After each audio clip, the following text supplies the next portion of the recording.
Hey, it's Richard again. Welcome back to the channel and thank you very much for coming to join me.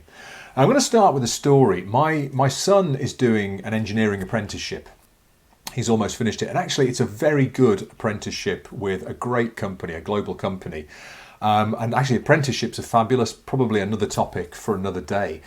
But he came back from work yesterday. He's been working very closely with the team on the shop floor and told me about one of his colleagues who'd come into the office or the rest area, collapsed into his chair, and he said two words that I've heard many, many times. And these two words tell you that you have a problem in your business.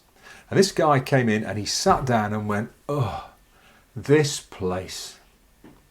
It's that utter exasperation with the company that he works for and his utter disillusionment, disengagement with that organisation and its aims. And I've heard this a lot over the years. I've worked a lot of my career in manufacturing here in the Midlands in the UK. It's a very industrial area. There used to be more very large organisations. And I've heard this a lot where people will come in and go, "Oh, do you know what? This place." And then they'll go on to moan and moan and moan about the company that they work for. The problem is this, and I've kind of said to people like that, well, why don't you look for something else? If you are so disengaged, if it's so bad here, why don't you look for something else? And they will say, because I've got 10, 15, 20, maybe 30 years of service, I'm just holding out for my redundancy. And that's a terrible thing. It's a terrible thing for them. It's a terrible thing for the organisation. And I'll talk about both.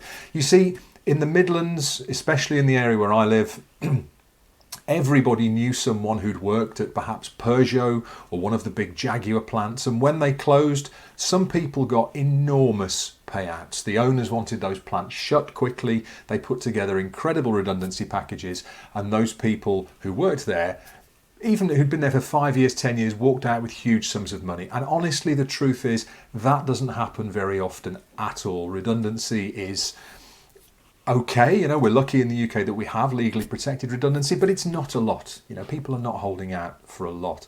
So there's always that. From a company issue, if this is your organisation and you have a team or members of a team, and if it's just one or two people, it's probably just them, but if it's more endemic than that, you have a problem. Because your team don't see a future in your business. Your team are holding out for the day when the business fails to the point that you have to pay them redundancy. And that is not a great thing at all for a team to have. That is not going to carry a successful business into the future if your team is so disengaged.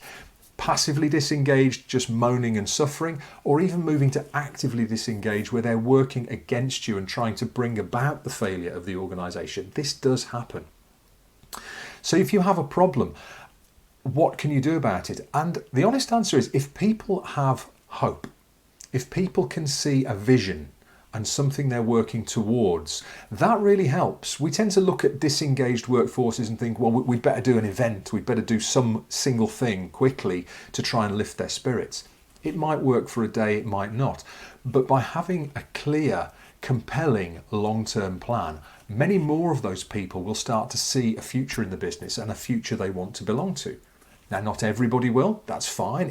If people are not on board with the future that you have set out for your business, they're not the right people, and ultimately they do need to move on and find somewhere that suits them and their ambitions and their lifestyle and their own vision and their own purpose much better. But that clear, compelling future vision can really help to engage a workforce and stop them feeling so disengaged.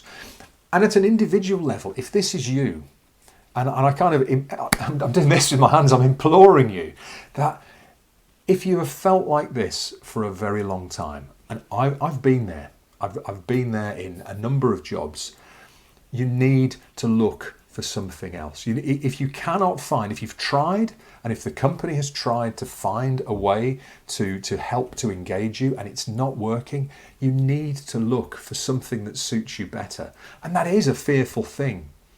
It does mean moving away from that prospect of, let's say, redundancy, but those are rare. Redundancy is rare in coming. It may never happen, and you're holding out and spending your life on something that may never happen. So try to find something, spend the time, work with a career coach and find, well, what is the thing that I really want to be doing if this isn't it?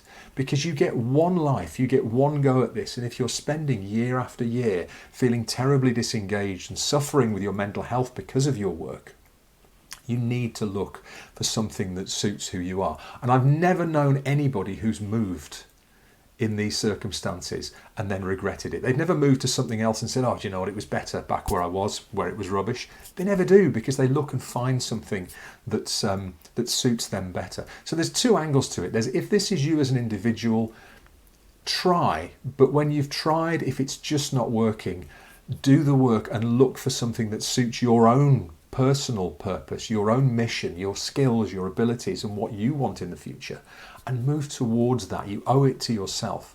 And if this is your team, do some deep work with a coach and understand why your team is disengaged. Do they see a productive, exciting, vibrant vision for your business? You may have it. I've worked with organisations where they have a vision, but the team doesn't yet know it. You have to communicate that and bring those people on board.